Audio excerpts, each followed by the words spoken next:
या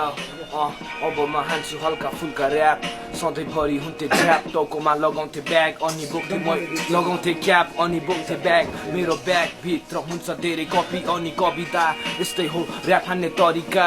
मेरो गर्लफ्रेन्डको नाम थियो सरिता ऱ्याप ऱ्याप ऱ्याप मेरो गीतमा ऱ्याप हान्दा हान्दै बोलाउँछु म बिना सिटीमा ढोक्छु 3 चोटि जब देख्छु टुप्पाकलाई टिभीमा पागल एमसीको परिचय नाम समीर घिसिङ सपनामा भूतसँग ऱ्याप हान्या देखियो मलाई खाना आयो दाँतै दाँत भएको रेडियो माइन्ड चेकअप हुँदा ममा ऱ्यापको भाइरस देखियो डाक्टरले भन्छ मलाई लागेको रोग टुपाक र सेडियो रिस उठ्छ मलाई हान्न मन लाग्छ त्यसलाई छापड बुढोदेखि बच्चा हिरो जिरो अरू सबै ऱ्यापर दिनभरि हल्ले हिँड्यो पचायो मकैको भात रात पर्छ जब बस्छ लोकल धर्दाको साथ अनि गीत लेख्न थाल्छ भएको दिमाग पनि फाल्छ केटीलाई सम्झिँदै शब्दहरू गीतमा हाल्छ डाक्टा अलिकति सोचेर त लाउनु नि ट्रिक्सलाई सम्झेर दिने गर्छ 6x6 ढोका खुल्ला हुन्छ तिनीहरूलाई नेपथ्यमा फिक्स तातो भुत्लो केही छैन त्यसको कबाडी लिरिक्स कहिले काहीँ त हुन्छु म